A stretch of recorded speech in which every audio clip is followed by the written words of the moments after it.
of the, you need to consider the security of the place, how secure it is, and these are the factors to consider. And one of the factors to consider is you need to consider if connectivity, network, the facilitator make emphasis on how is there network, is the internet, is it accessible at that place?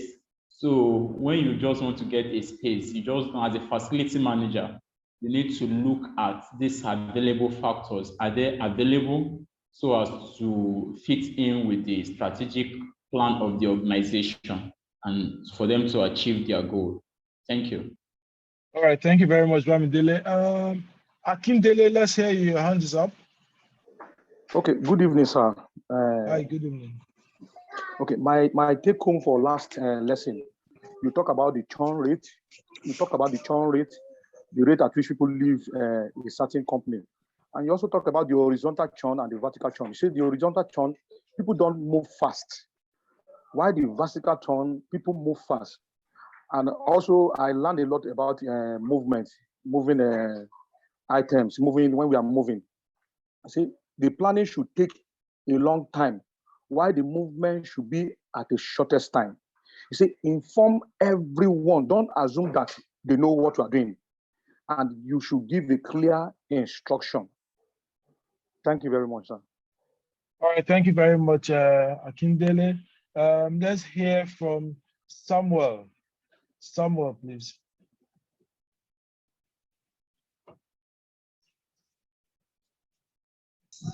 Good evening, everyone.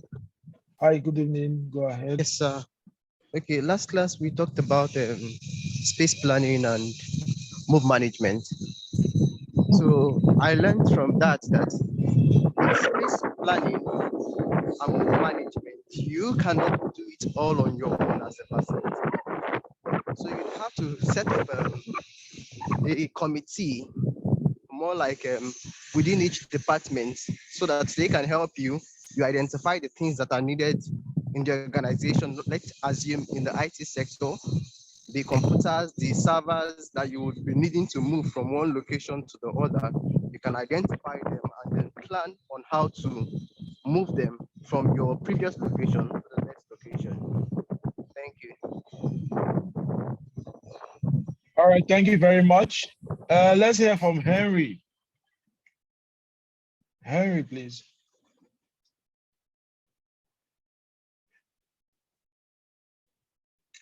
Henry, you can unmute yourself and then let's have a take home for the last class. Hey, good evening, sir. Is it my own Henry? Yes, please. I actually did not join the last class for the Zoom, but I was in the last class for the physical training. We didn't handle the space management and these other courses. Okay, Yeah, that's so fine. I'm sorry about that. All right, let's hear from Chuchu. Let's hear from Chuchu. Chuchu, please, if Good evening, everyone. Yes, good evening, sir. Yes, I can hear you now. Okay, well, my take home from the last class was on the importance of having a sublease agreement when you're getting a space for your organization. Your requirements might drop or increase, and you might have surplus space, which you might, through the sublease agreement, you might be able to give out and still be profiting from your space. I also what stuck with me was the importance of in move management, the importance of having what's the name now, the insurance,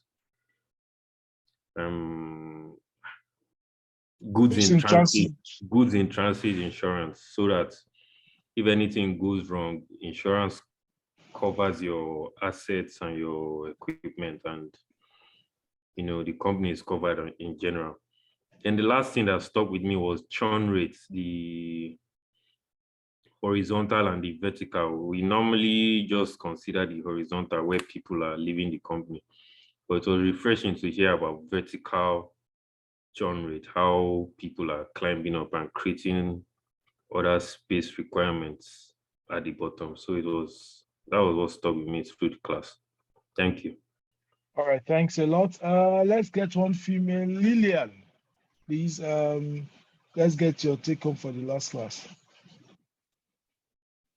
Please, you can unmute yourself and let's hear you now.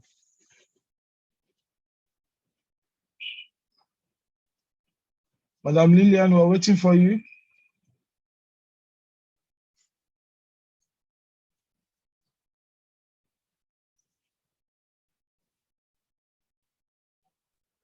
Good evening, everyone.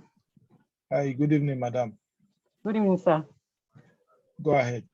I actually got taken by what my colleague just mentioned, the insurance, because I actually didn't know there's such a provision for moving stuff and that your items could really be insured. So that got me interested. Thank you. All right, thanks a lot. Okay, thanks for the review of the last class. At least it shows that we listened through and we learned one or two things. Today we'll be looking at project management, and we'll be looking at, we'll check out the introduction, and we'll look at, we define the project, we'll look at the plan projects, we'll look at manage and oversee project, and look at the closing of project. Generally, what is a project? A project is defined as a temporary endeavor undertaken to create a unique product, services, or Sorry, sir, result. your slide is not in line with them. I'm sure you have the last slide. This is the latest slide, sorry. If it's not in line with what you have, please just listen to this.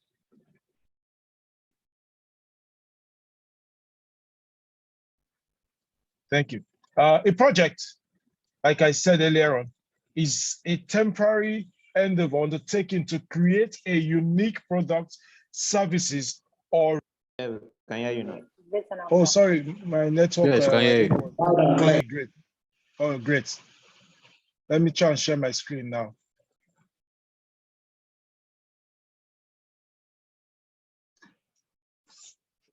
Okay, like I was saying, I didn't know where I dropped off, so somebody should please just remind me where did From the beginning, from the beginning. You are just defining project management. Okay, no problem. I'll go back to the slide. All right. Okay, like I was saying, that a project is defined as a temporary endeavor undertaken to create a unique product, service, or a result. A project is normally a temporary endeavor. It is not a routine event, in that it has a beginning and an end time. Every project is unique. No two projects are the same. And most of the times, this project always comes out with a definite result and a goal at the end of the day, so that it's something that is substantial you look towards to.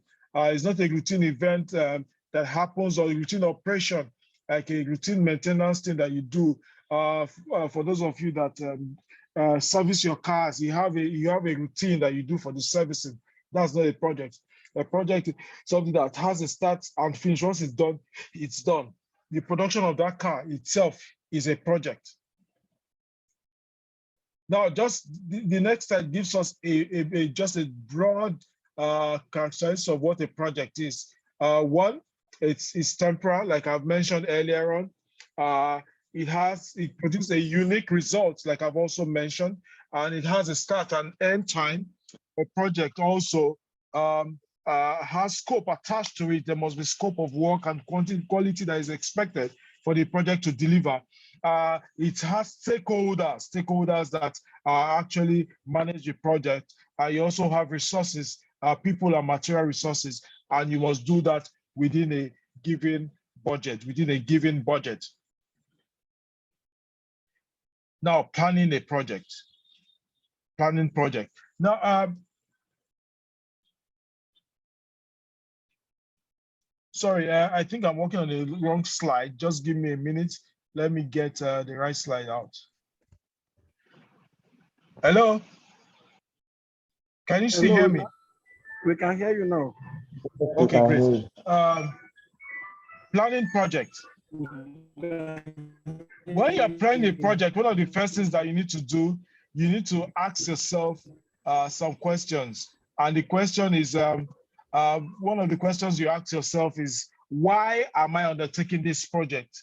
And once you're able to identify the why for the project, you go to where do I want that project to be located, or where will this project take place, or where will that project be done? The next thing is, say, when do you want that project? The when. You need to find out when you want the project to be done. What time do you want it to start? You look at also the how. How do you want this project to be done? How do you want the project to be done? The other thing you need to also look at is what is the project? What is the project, and what product are you expected to get out of this project? And the next thing you probably also need to look at is, for who is this project for? Who is going to receive the deliverable for the project? Who is going to receive the deliverable for the project? And those are the major questions you must ask yourself before any project is coming into full fruition. Another thing you need to look at, you need to identify the project stakeholders. Who are the project stakeholders? You have the project sponsor.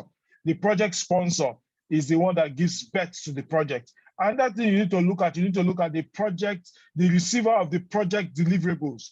Most often than not, the person that receives the project deliverables is different from the end user of the project. And imagine if I decided, oh, this class that we are having, everybody that is going to partake in this class, we are going to give you a bottle of malt. And I place order for 50 bottles of malt. And once the malt comes, I am the one that will receive that malt as a project. It comes directly to me, but I'm not the end user. You are the end user. By the time I give the malt to you guys are the end user of that product. That's just to explain that the receiver of the project deliverable is different from the product user itself. Then the user of the project outcome. The user of the project outcome is also part of the project stakeholders. And the project manager and his team are also part of the stakeholders for a project. Now, establishing project goals and deliverables is very important in planning a project. One of the first things you do, first of all, is to identify your stakeholders. The next thing is to establish the project goals and deliverables. After you have done that, you now also need to schedule tasks for the project. You break the project into manageable tasks. You schedule the tasks for the project so that you will know exactly what you want to do. And mainly I've done that. You now need to look at the project manager itself, the project manager. What are the responsibilities of the project managers that manages project?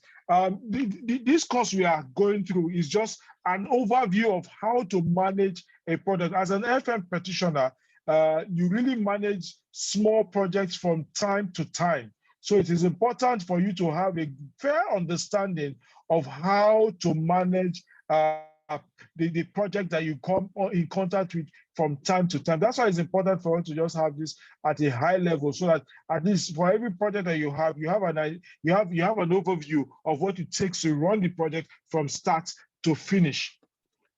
Now, the key responsibilities of a project manager, which will be referring to you as an FM practitioner, standing as a project manager, because as an FM practitioner, I'm sure they would have told you that the FM personnel is the jack of all trades and master of all, because you are supposed to know a bit of everything that has to do with the facility that you are managing, so that you'll be able to adequately manage that facility and not be running the rat race of being in crisis almost every time. One of the roles of the responsibility of a project manager is to define clear and attainable project goals.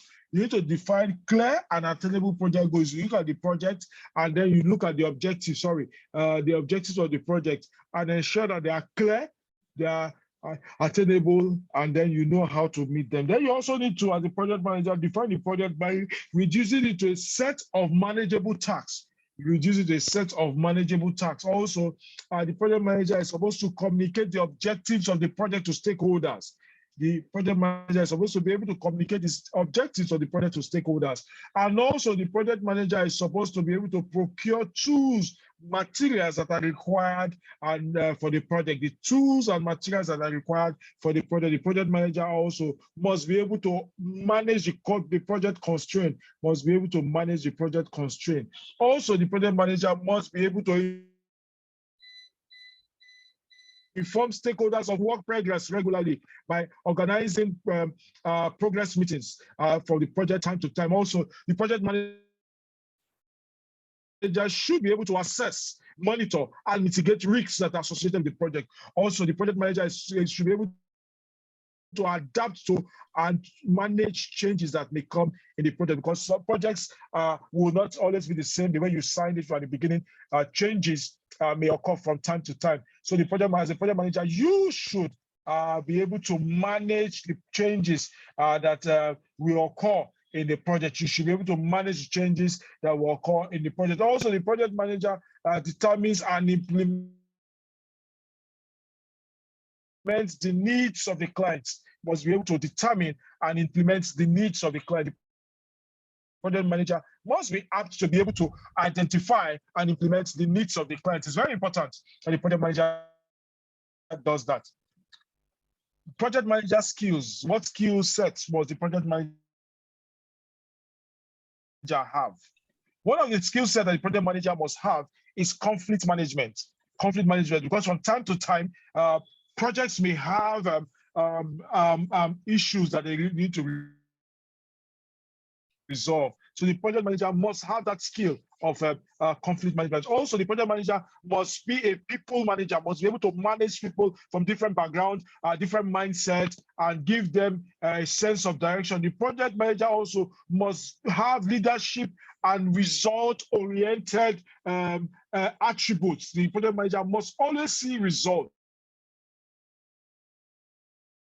in the project. Once the project manager decides and say, oh, this project cannot be completed, it's most often than not that will happen. It will not be completed. But the project manager must always see results and must be result-oriented in any project the project manager is handling. Also, the project manager should be able to resolve problems promptly and must be a creative thinker. While you are resolving problems, you must also be a creative thinker. You should be able to think through issues and be able to create and solve problems that are associated with such issues. Also, the project manager should be able to plan, must be good in planning and organization. Must be able to plan the jobs that needs to be done and ensure the jobs are carried out promptly. The project manager also must be a time manager, must be able to manage time very well. Time management is very important in project management. Also, the project manager must be able to manage the contract, must be able to know exactly what's in the contract and manage it adequately so that the project can run successfully. And finally, the project manager must have good negotiation skills, must be able to negotiate from time to time to ensure that the project is completed. Project management procedures.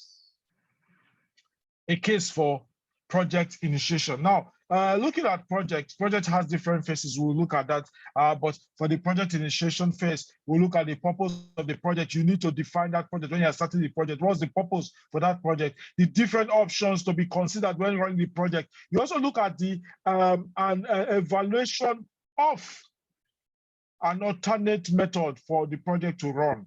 You look at the benefits of the project. You also look at the possible advantages, disadvantages of the project. If Every project, everything that you do have advantage and disadvantage.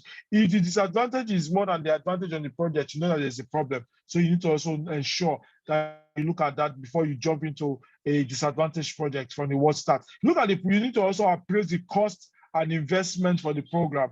And finally, you need to summarize a potential risks that are associated with the program. Project management processes. The project life cycle includes steps required for the project manager to successfully manage a project from start to finish. There are 5 phases in the project life cycle, also called the 5 process group, which is the initiating phase, the planning phase, executing phase, monitoring and control, and closing. All these phases in the project are very important, very, very important. However, normally we always advise that for any project to succeed, you spend the most of the time in planning.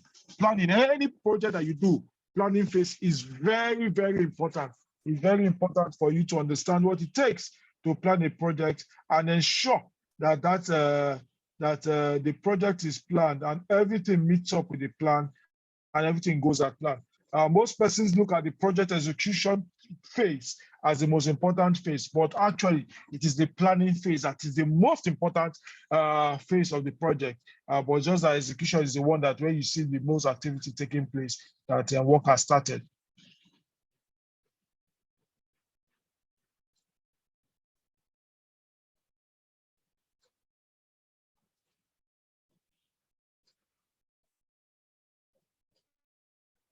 Okay, going to the process, the 5 process groups, the project manager processes fall into 5 groups. I've talked about that: the initiating process, the planning process, executing process, monitoring and control process, and the closing.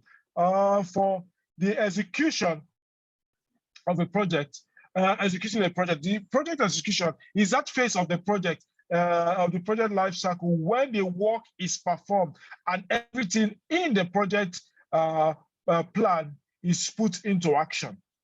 The project scheduling, the planning are simply the beginning of the activity to come. Most of the time, hard work of a project is during its execution. Therefore, execution of a project management is critical, is critically important. Execution phase in project management is critically very important because it is at that time that you'll be able to ensure that everything goes on smoothly. When you look at the project execution steps, the steps during project execution will change depending on the specific requirements of the project. Sometimes when you plan the project at the initial stage, as you're executing the project, things may change because of some of the things you may see around the project. Those particular steps are typically laid out in the project execution plan. It's typically laid out in the project execution plan. However, there are general activities that should apply to all projects. Now, there are the project execution steps. There are some few steps I just want us to look at for project execution, and those steps are as follows. 1, you need to create the tasks. When you want to execute the project, you need to break it into you remember we talked about having manageable tasks. You create the tasks that you're talking about. You set the time for the tasks. You set the assigned tasks to the tasks that you have created, and the time you have assigned to it. You also now assign that task to a team, to different team members. And you as a project manager, you need to track the process of things that is going on. And also you need to communicate regularly by reporting events that's going on to the stakeholders. Engaging with stakeholders is very important, even through your communication and your reporting. And then you also need to check for schedule changes wherever that happens during execution. The project execution phase activities includes the following. When you want to execute a project, after you have done all your planning, after you have done your initiation, you have done the planning stage, when you are going into a project, you begin to work. You begin work, and then you now begin to manage the workflow for all the project tasks. By the time you have created all the tasks, you need to manage the workflow from what phase to the sequential way the project is being done. Like, you know, oh, this building will require to roof the building, but you're just at foundation. So if they're bringing the roofing material to site at the time you're in foundation, it's not going to do anything. It's just going to be useless and taking up space on site. It is until you get to the point where you require the foundation, the roofing, when you have done all the walls and the beams and the columns, that is when you now require the roof to come in. Also, you need to also look at managing the work, issue management. Where issue arises during the project, you need to be able to manage it. And also look at risk management. You look at every project that you encounter as an FM has an associated risk. The risks are always either high, low, or they are at a mid-range. And if the risk is high, you look at how to manage the risk. If you're not able to manage the risk, can you walk around that risk? Can you mitigate around that risk? Can you avoid the risk from happening? In the case where you cannot avoid the risk, that means you have to just manage it, look for how to manage it. I typically give this example that when you are doing building construction, one of the risks is, especially in Nigeria, this side of the South, is once you are doing any building construction, one of the major risks is rainfall, the weather. And the truth is that whether we like it or not, rainy season will always come between March and September.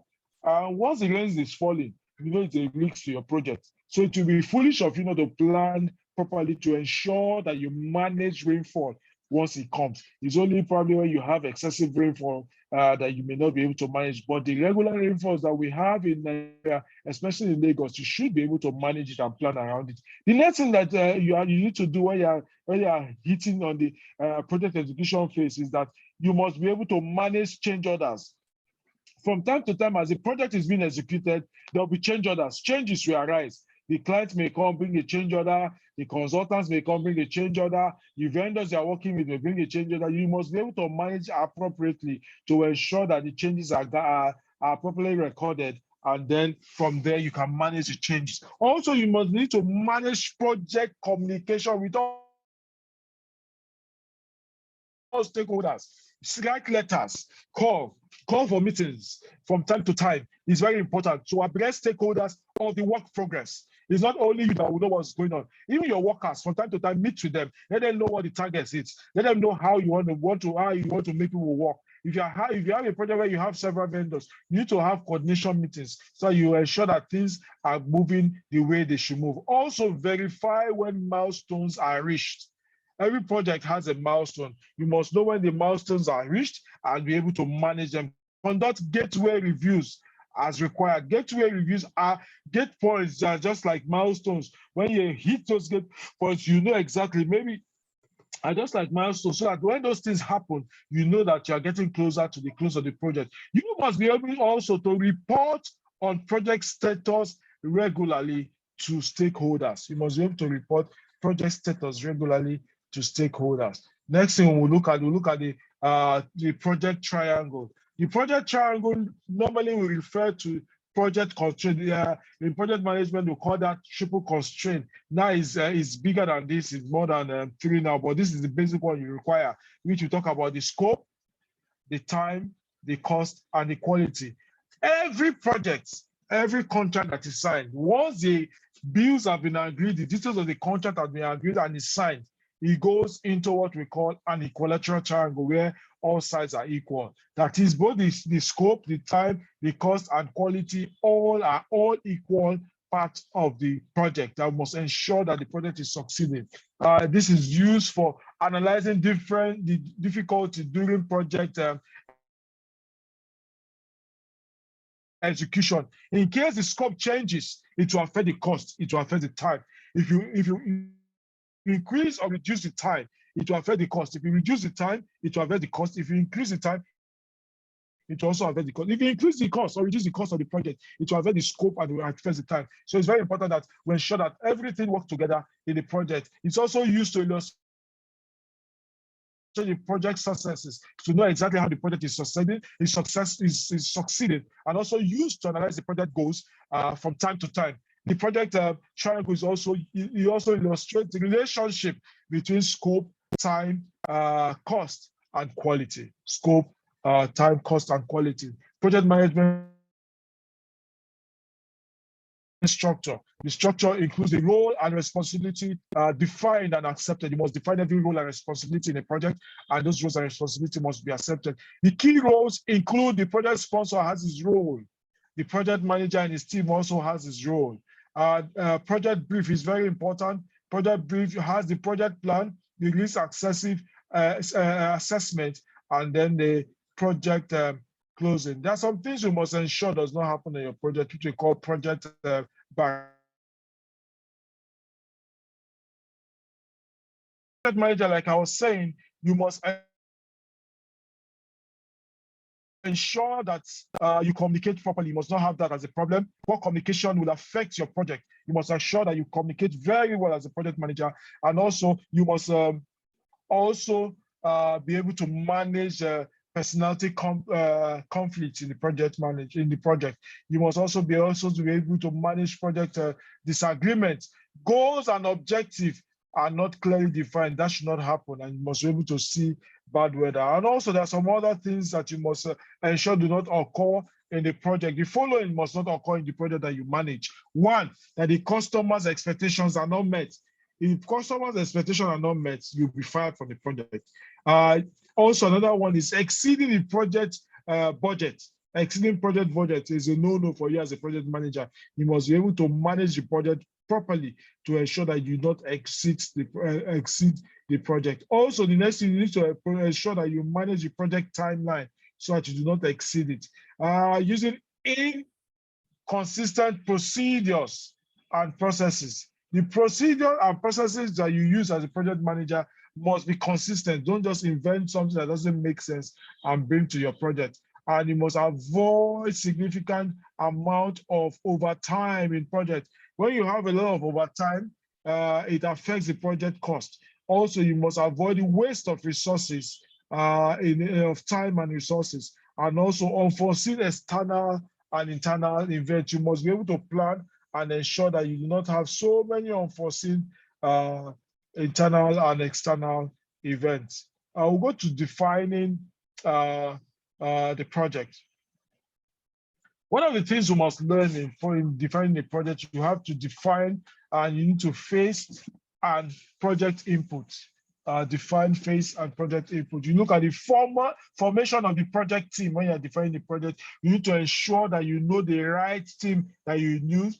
Document customers' needs. Once the project is kicking off, it is important for you to document the process need, the customer's need. Develop a project charter and then develop a process map for the project. Develop a project charter and then develop a process map for the project. Define project objective. First of all, one of the things you need to do is to in undertaking a project is to define the goals and objectives of the project. What is the usefulness of the project? This building that is being built, why are you building that building? If you are able to answer that question, then you go to the next one. Oh, it's to house 350 people. And you first of all know if the building that you're building is going to house only 10 persons and your project and your objective is to house 350 people, you know that objective does not gel with the project you are doing. So you need to realign the project objectives so you'll be able to meet it properly. The step requires to achieve the goals and the objectives must be clearly stated and written down. The project objective should describe the final project outcome, and the project objective must be SMART, meaning it must be specific, it must be measurable, it must be achievable, it must be realistic, and it must be within a specific time. And the project, it must be concise and clear. The objective must be concise and clear, must be accepted by the project stakeholders, and must also provide a definite description of the project. That is, the project objective must define the specific, the definite description of the project itself. When defining project objectives, one of the things you need to do, separate the goals from the objective. The goals are broad statement of the project. The goals are the what of the project. A project may be more than one, may have more than one goals, but have several objectives that are attached per goal. Objectives are specific statements supporting the goals. The objectives speak to the how the project process is to be done, while the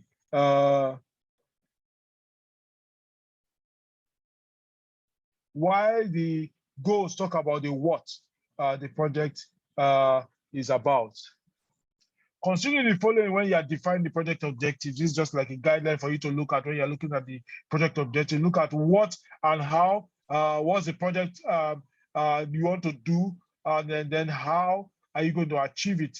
Let's look at the time frame. What are the expected outcomes for each of the objectives that you're defining? The criteria for achieving the expected outcomes, you need to state that. What are the criteria that you look out for when the outcome is out, so that you know exactly what you are looking at. If you are supposed to supply 10 bulbs, electric bulbs, and then you supply 5, that means the objective has not been met. Ways of measuring the expected outcome of the project. Also, you need to look at defining project purpose. Defining the project purpose states the purpose of the project expressly. You must know what the purpose of the project is. You must also be able to link the project purpose with vis-a-vis the organization goals and objectives. The organization goals and objectives, you must be able to link the project purpose to it.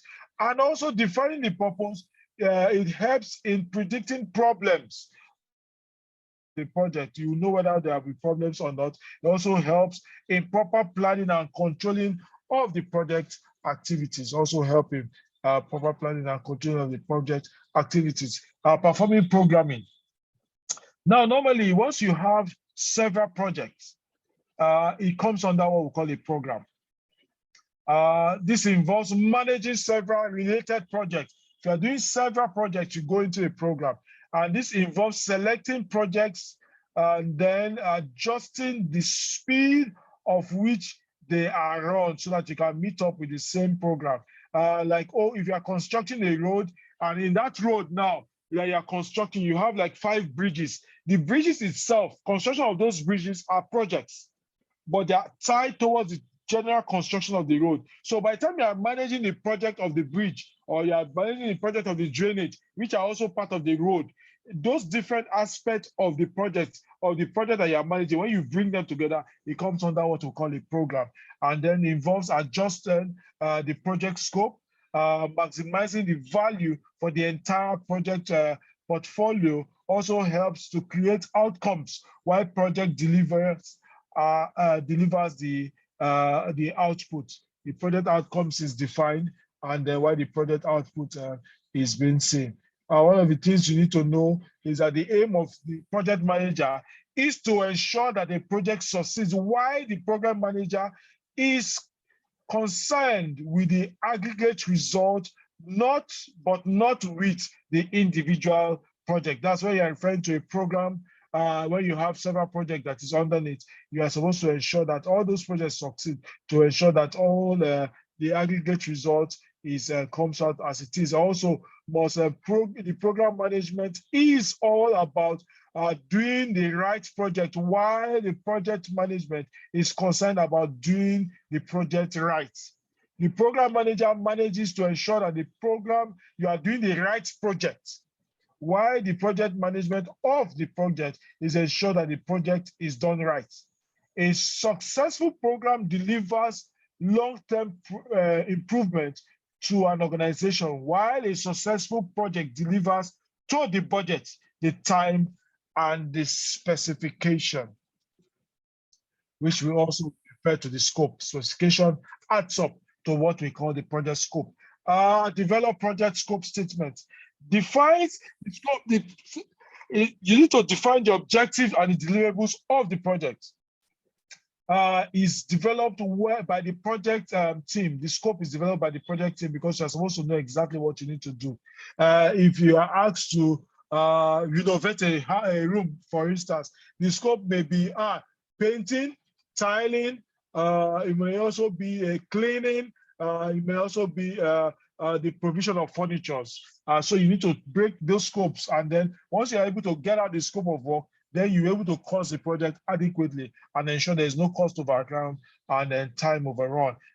It contains the description of the scope, the acceptable criteria, the deliverables of the project, the constraints, and then the assumption. We look at the project charter. The project charter is a formal short document that states a project existence and provides the project manager with written authority to begin work. The project charter is like a commission statement that gives the project manager, oh, this is a high level documentation that says, okay, now work can go on. It's normally given by the project sponsor for the project manager to use. A project charter document describes a project to create a shared understanding of its goals, objectives, and resources required before the project is scoped out in detail. This is a high-level agreement that must be given out.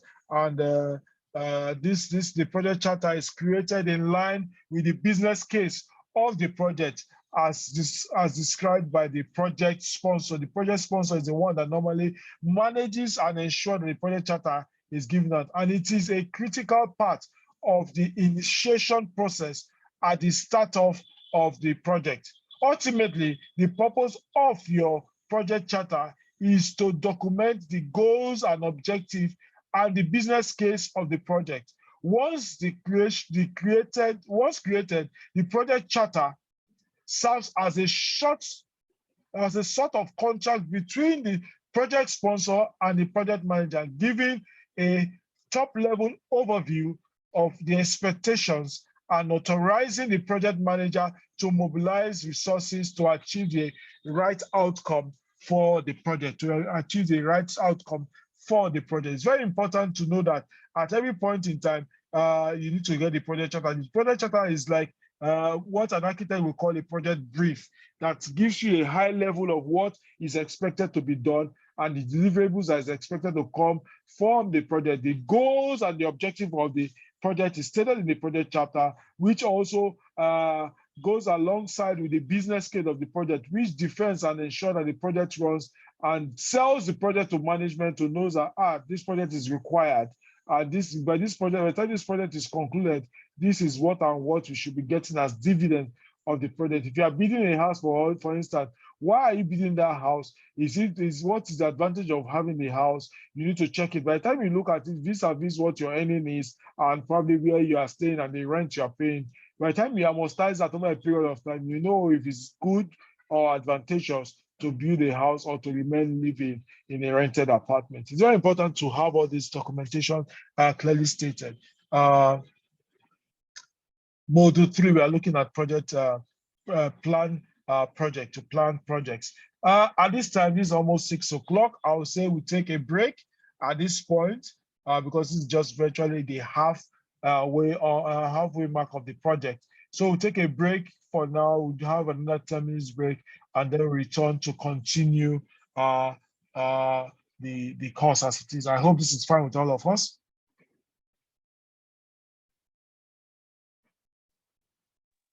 Yes, thank you, sir. Okay, great. So we'll, just for us to do one or two things and come back in the next few minutes. Thank you.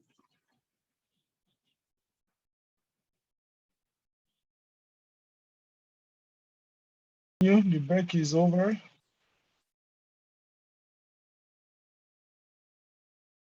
Are we here, please? Yes, Can you hear me?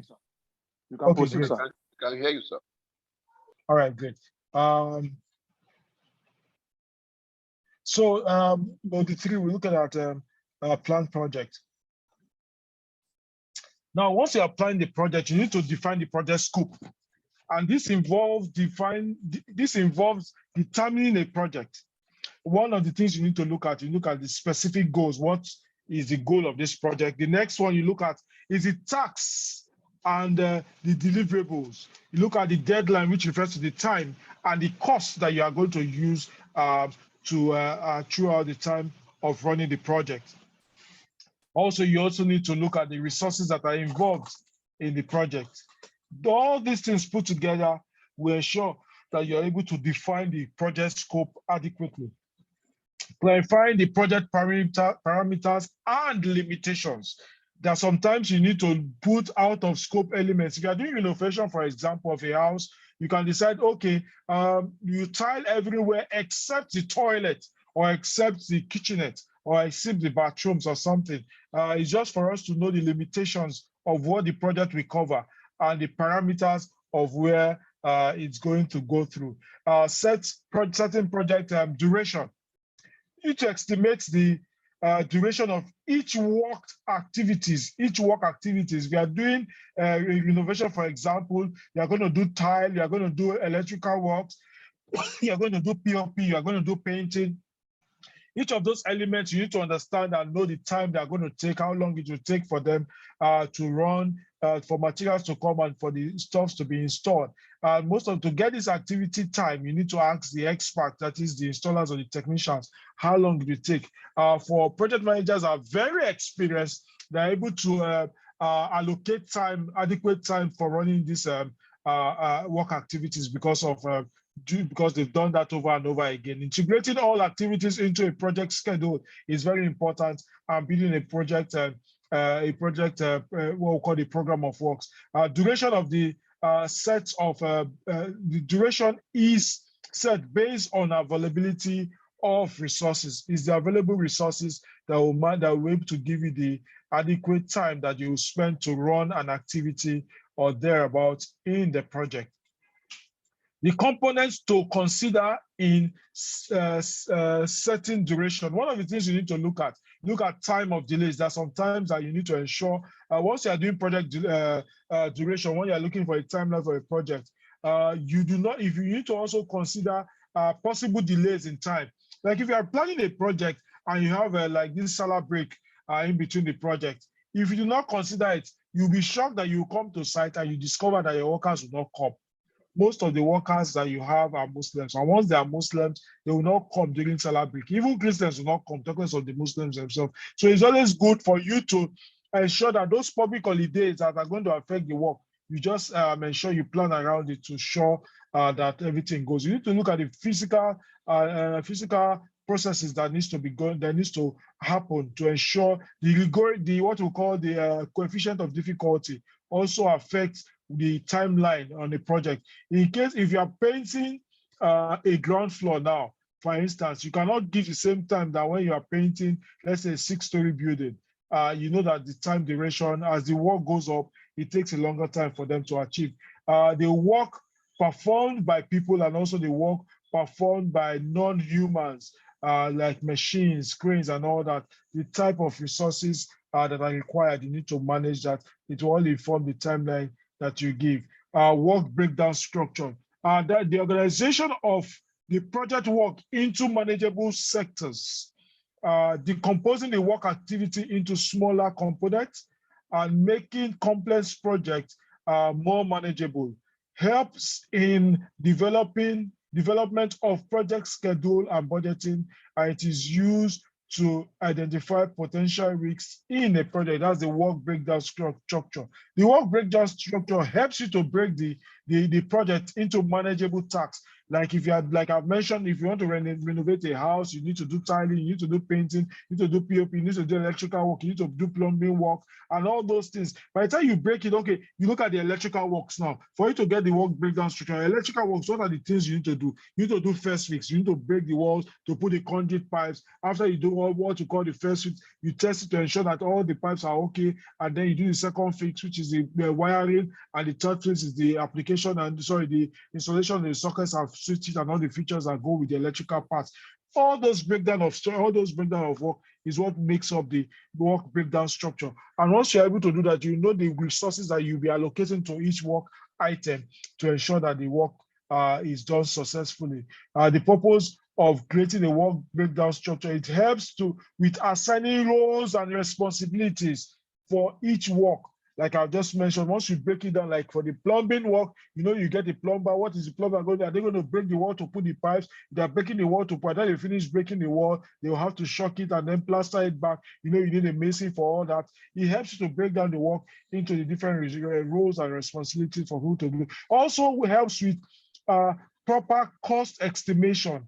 Proper cost estimation proper time and weeks, accurate estimation for cost, time, and weeks. So you know exactly what you are doing. It also shows the milestone and control point for the project. It helps with accurate organization of the project. Also helps with the proper explanation of the project scope to stakeholders.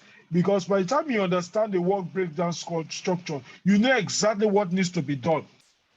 So explain the project scope to your stakeholders becomes easier. You know exactly because, okay, we have been giving you money. You're not doing anything. Nothing is happening here. Nothing is happening on this project. You're able to break it down to say, oh, at this point in time, they are fabricating this in the factory. You can show them images. By the time they're done with the fabrication, they'll bring it to site and to be installed. By the time you're doing burglary posts, you're doing steel doors, and the fabrication is not done, of course, you know you're going to have issues. And it's very important for you to note that. The human resource planning involves the identification and documentation of the roles and responsibilities of all the people that you are going to work with. Also look at the report relationship for a project and the staff management plan for the project, all the staff that are required for the project. You also need to, the process of acquiring the resources that are required for the process and the period each resource will be required, and also the requirement for, and those resources come at particular times. If you are starting a project, you know you need a painter, but the painter will not come when they are doing the foundation, because if he comes there and is on your payroll, he's just going to be collecting free money. It is after the building is up, they have set the blocks, they have done the plastering, they have done everything, that you now call the painter to come, and the painter will come and do his work. So it's very important for us to note that. And then by the time you are doing that, you're now going to a proper cost estimation for the project. The cost estimate, it serves as a guide in ensuring that funds available are sufficient to complete the project. It also helps to see whether the needed funds are available to support the project. It also enables comparison to anticipated benefits against anticipated costs. It also identifies if the project is viable. It identifies if the project is viable. And you also have what we call direct and indirect costs in the project. Direct costs will refer to the team members, the salaries that are being paid, the cost for material and equipment, and transportation. Indirect costs refers to the general overhead, which you also look at the administrative costs of family running the project, the back end, what people will be doing back end, all your data costs, communication costs, all those things that happens at the back end, the support of managers coming to inspect, coming to supervise the work that is going on. All those go into the indirect cost, which is called the overhead. Now looking at the project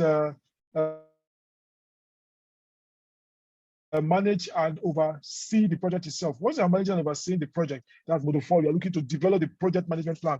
It's a document that outlines the project execution, the control, and monitoring.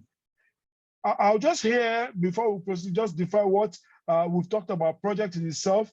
Project management is the right application of processes, method, skill, knowledge, and experiences to achieve the specific objective, specific project objective according to the project acceptance criteria within the agreed parameter. The project management has final deliverables that are constrained to a defined, definite time scale and budget. While the development of the project management plan is a document that outlines the project execution, the control and monitoring, and defines the execution approach, the way that the project will be done. It defines it, and also is used to document all the project assumptions, the assumptions that we made in the project planning, the facilitation of the stakeholders, depending on the level of stakeholders interaction that you need to have. A project management plan should address the following issues. One, what is the problem? What is the problem addressed by the project? You need to understand what is this project solving, the problem the project is solving. If you just wake up one day and discover that, I'm paying too much for house rent, I need to get a house. What is that project going to, by the time you are building the house, what's it resolving? It's resolving your issue of accommodation and try to ensure that you do not spend so much on house rent again. So by the time the project is completed, the money you're supposed to be using for the house rent, you use it to do other things that will be much more beneficiary in itself. Also, you look at what are the project deliverables. You need to know what the project deliverables are, and then look at who will be involved in the project. That requires the resources that you need to use, the project manager and his team. What is the project team's responsibility? That is normally outlined. What would they be doing, and what is the project timeline? The project timeline needs to be defined so that you know that it's not an ever-ending project. Leading the project the delivery team, which is normally managed by the project manager. The project manager should learn how to manage without authority. This means that the project manager should be very friendly with the workers and be able to motivate them much more. Have understanding of how to motivate the people so that you'll be able to achieve the set goals and get the result without really forcing and putting so much pressure on the workers. Essential ingredients for a successful delivery of a project. What are the essential ingredients we look at? We need to ensure that the project team stays motivated. They must be motivated. You must increase the knowledge of each of the team members by giving them adequate training, even whether it is formal or informal training. You must ensure that the ability of each team member to communicate effectively, quickly, clearly, and share information with one another is one of the most important elements of a successful project delivery. And you must also ensure that you increase each team member's ability to make decisions. You must make them confident enough to be able to make critical decisions in the project. And you must increase the trust amongst the team members, the project team members. They must trust themselves, because if they don't trust themselves, they'll begin to antagonize themselves. One of the things we also need to look at in project is risk management. Risk management is an integral part of a successful project. You need to look at the common risks in a project. The common risks in a project are: one, unexpected reduction in budget. Sometimes the client can just come and say, we do not have money again, or COVID has come. COVID has dealt with us, and we don't have money to sponsor this project. We want to reduce the money you are going to spend. Then look at the roles and responsibilities not clearly defined. Once the roles and responsibilities are not clearly defined to the project team members, you're going to cause katakata in the project. You're going to cause serious problem in the project. The stakeholders' input not obtained. You need to, from time to time, get the stakeholders buy-in to whatever is being done in the project. If not, they'll just leave you on your own and not sponsor the project anymore. Slow customer feedback and review. You must ensure you get good feedback from your customers, which are the stakeholders from time to time. Stakeholders making decision to project requirements. You must ensure, one of the other things I'll look at in project is also poor communication. Once communication is not done, there's a risk. Very optimistic cost and time estimates. Once you do not do your planning very well, you give a very unrealistic cost and time estimate, is a risk to the project. If something is supposed to be, you are supposed to do like 4 floors of a building, and from standard, every floor must be cured in 28 days. And then you are saying, oh, you will cast every floor in one week. You know that that's not possible. It's just a lie, because you are supposed to ensure that those things follow the laid down rules and regulations. Stakeholders need not fully understand. When you feel that the stakeholders do not need to fully understand the project, you know you're standing there will be a problem. They may even kick you out of the project. Stakeholders adding new requirements, and they just wake up and they keep adding things to the project, and you know that that's going to affect the project. It's very important for you to ensure that that doesn't happen. Steps to manage project risks. 1, risk management should be part of the project plan. Early identification of risks in the project is very important. Risks should be communicated to all parties involved. Put precautionary measures in place to manage the risk. Consider and review identified risk threats and the opportunities that may come alongside with the risk threat. Once you are managing risks, one of the things you need to do, you need to assign risk owners, prioritize risks as it were. Also, risks should be closely analyze, plan and implement the response to risks. A risk register should always be kept so that you know how you are managing the risks from time to time, and then ensuring that things go the way it's supposed to go. Now, plan versus progress monitoring. You know, monitoring of a project is very important. This involves monitoring and tracking the progress of the project schedule vis-a-vis the work that is being done on ground. This also helps in identifying the variance from the project baseline. When you have projection on your project plan, and then what you have on ground is not following the project plan. As you do the monitoring, you know exactly where the deviation is coming from. Also helps in keeping the project within scope, budget, and on time. It also helps in identifying when there is a specific deviation from the project baseline.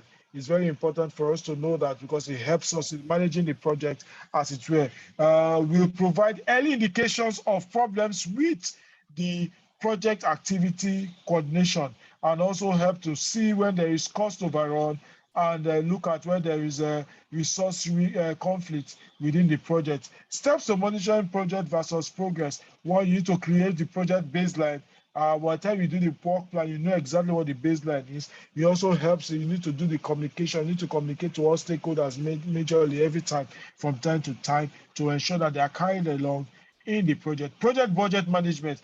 A project budget provides an understanding of how funds should be utilized and expended for the project. Also, the work breakdown structure is the basis for the work budget. Once the budget has been achieved, has been agreed, the budget is a statement that shows how the funds will be utilized, and also how funds to be expended on the project. That is what a budget statement normally gives. And at the end of the day, budget can be properly maintained through continuous budget forecast. If you forecast the cost of what you want to do over the period of time, you'll be able to know exactly if the budget is going well. Also, regular forecast of resource usage, and also look at the proper scope management, and then keeping the project team involved. All help in maintaining project proper budgeting for a project. Then closing the project. After you have done all the work in the project, you need to also know how to close the project. One of the things you need to learn in project closing is that you must get the client's sign off for every project you are doing. It's very important. The client sign off is very important. The client sign off a work completion certificate after the project outcome has been measured against the criteria of acceptance. There's always a criteria for acceptance.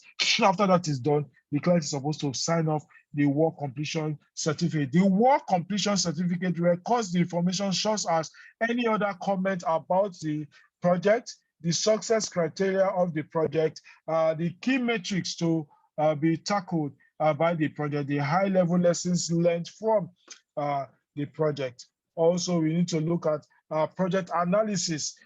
This is a process. This is the process of determining the real situation of the project. And this project analysis should be done not at the end of the project, should be done from time to time as the project proceeds, so that you know exactly what is going on in the project. And it also helps to find out whether the project is operated properly or otherwise. Once you do the analysis, you know if the project is being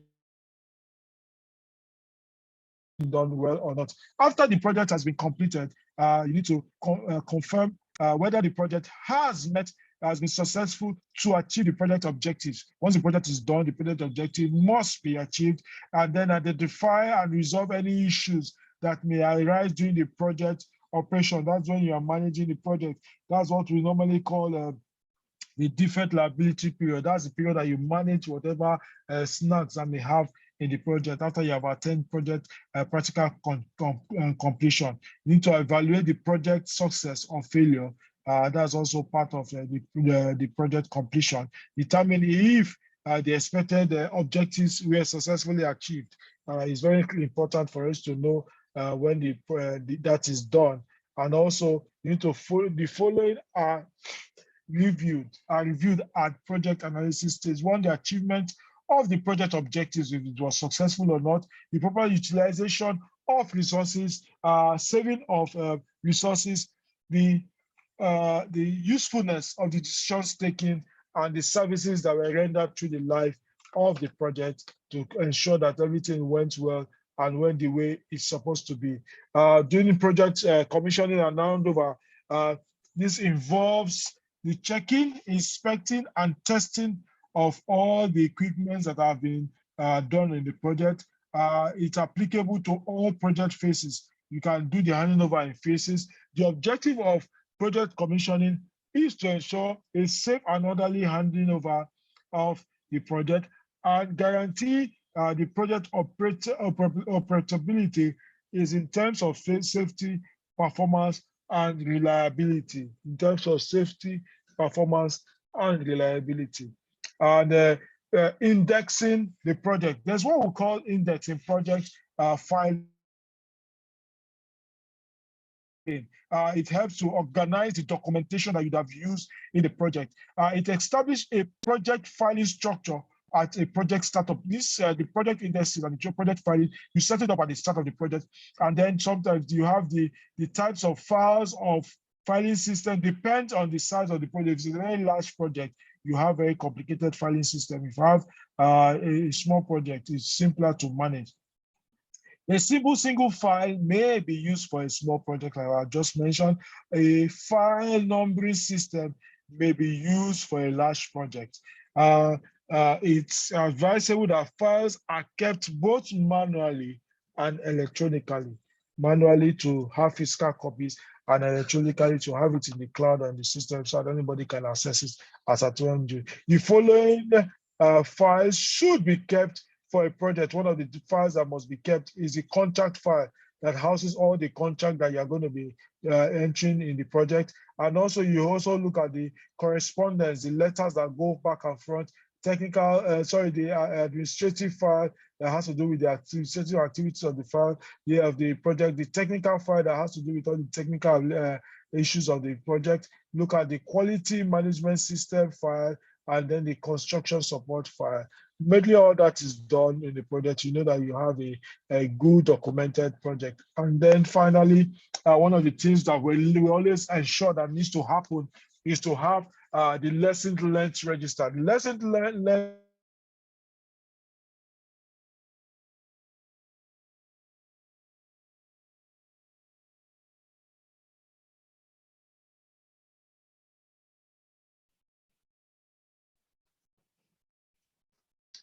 Okay, I can see Faith. Faith, you can mute yourself and let me take your questions now, Faith.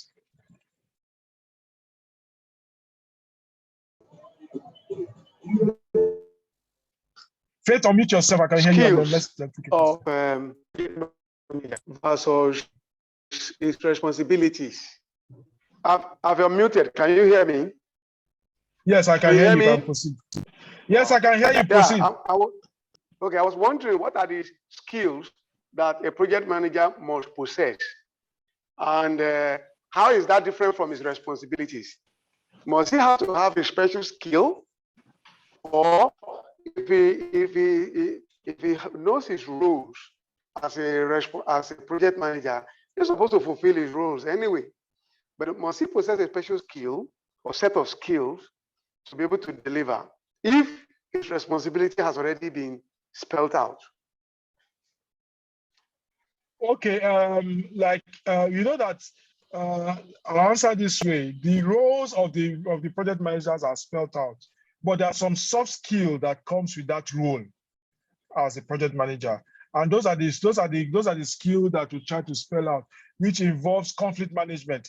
Whether you like it or not, as a project manager, there will be conflict in your project and you need to manage it. It's a skill. The skills come. You learn it as you go. Just like you start from a particular level and you begin to get better in it. Time management as a project manager, you may not know how to manage time from the first project that you are running, but as you process in it, you know it becomes critical. Contract management, you must understand the contract and must be able to manage it. They are just soft skills that the project manager must have. Negotiating skills, you must be able to negotiate contract from time to time. It's different from the role of the project manager as it were, but there are skills that help the project manager to do his job and to deliver his job in good time, and so he doesn't have issues. Thank you. I hope I've answered your question, Faith.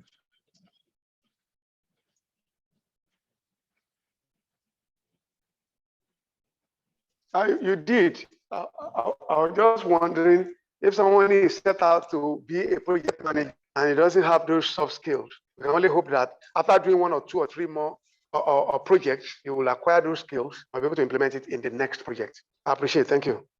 Yeah. Any more questions? Let's take your question.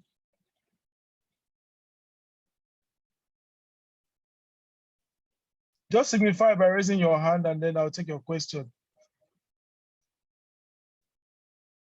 Okay, I think Lilia is asking, sir, I used to think that salaries are indirect costs because I see it here as these salaries that are here are referring to the cost, that's for Lillian, it refers to the cost of the workers that have been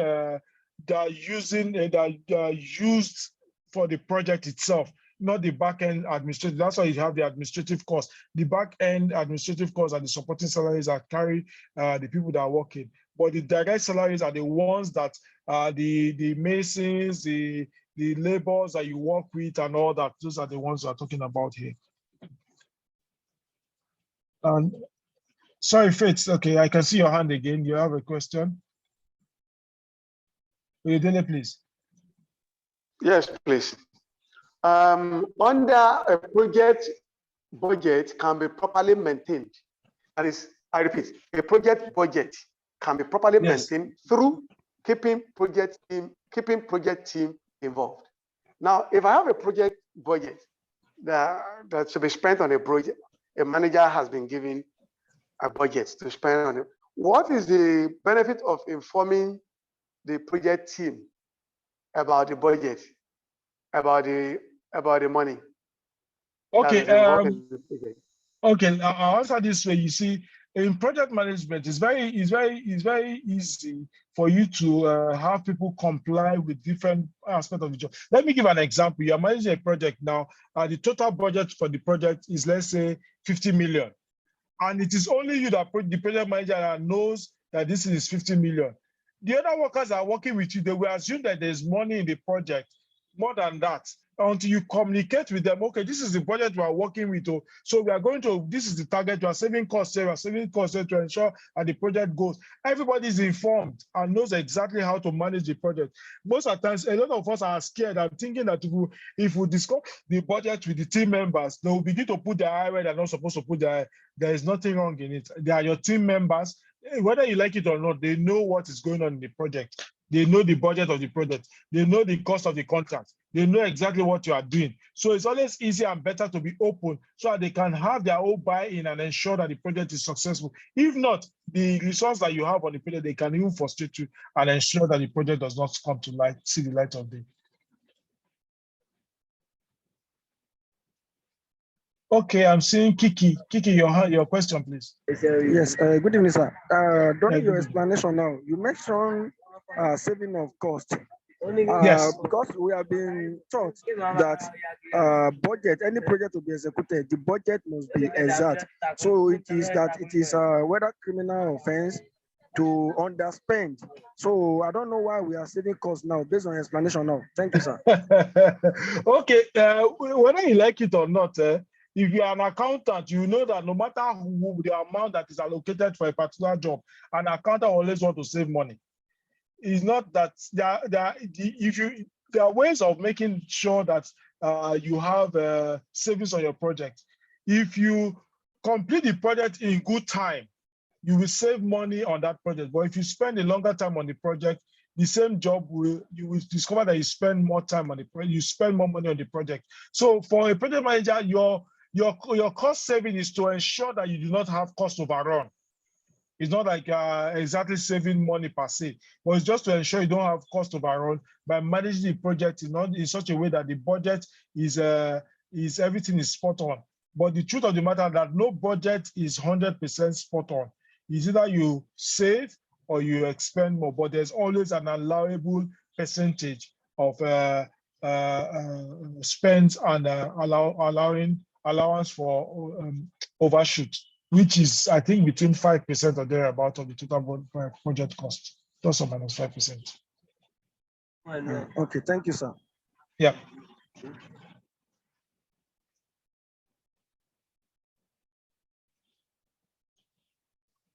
Any more questions?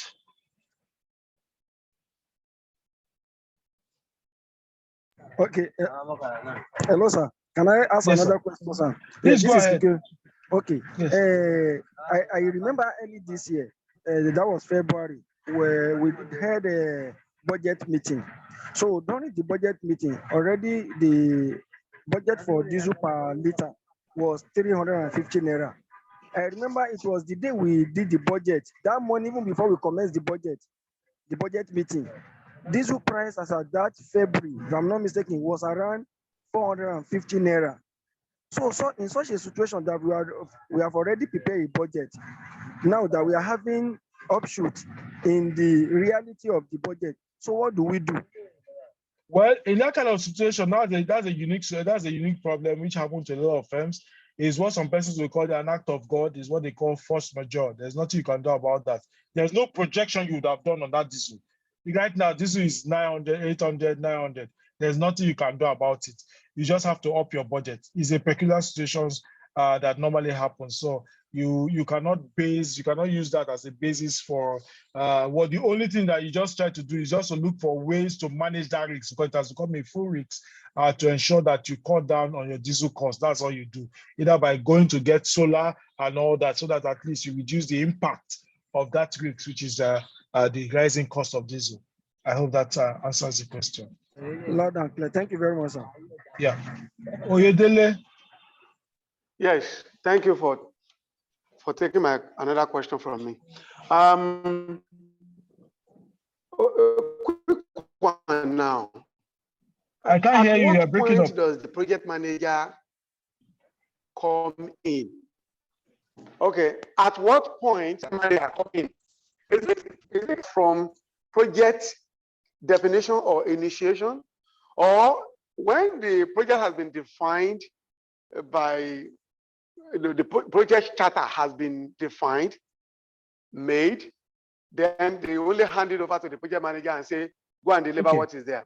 I'm asking this question. Okay, if I may finish, sir. I'm asking this question, sir, because during one of our courses, the building, for example, building of a structure, we are told that facility managers are not usually recognized or invited into the planning process. So they find that they will have drawn the project of the house, where the toilet will be, where the air conditioner will be, and where the kitchen will be, and then they will just say, facility manager, come and manage. When they have wrongly installed air conditioner in the balcony, where the I didn't know. Maybe the Daily's network has gone down. I don't know what happened to you. However, I didn't even back, so I'll be able to answer his question properly. I broke away. Can I repeat? Yes, repeat. Can I repeat? Please? Yes, you can repeat. I was hoping. Okay. Please repeat. And I'll be very brief. I was asking, at what point is a project manager invited into, a project manager, yes, invited into a project? Does he participate from the initiation of the project charter?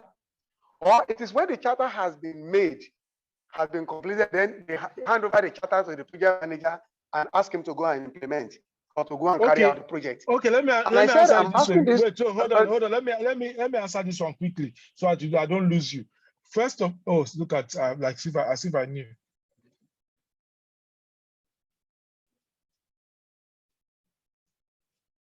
It's fit to okay. It's back on. Dele, where are you? Okay. I'm back. Okay, great. Ideally, you are supposed to, the project manager is supposed to come on the project initiation phase. But most of the times that doesn't happen. But the advocacy we have been doing here, both for the project manager and for the FM, as you get school, because at the project initiation phase, once you are part of that period, you are given the project charter. You understand that better. And then once that is given to you, you know what to go and work with. After that plan has been done, you may not even meet with the project sponsor for a long time, because the main guys that sponsor the project may not discuss with you till the project, and since you have signed, especially when they have signed out the contract. It's probably at the end of the project you will see them. But actually, you are supposed to be part of that initiation phase to know exactly what the goals and the responsibility or the objective of the project is. So it's very important, but that doesn't really happen. But that's for the ideal. But what really happens these days is that they would have even finished taking all the decision before they now call you as a project manager to come and manage. However, once that comes in, you just build up the project charter and ensure that those things are put on ground, and then you start running on that. Thank you.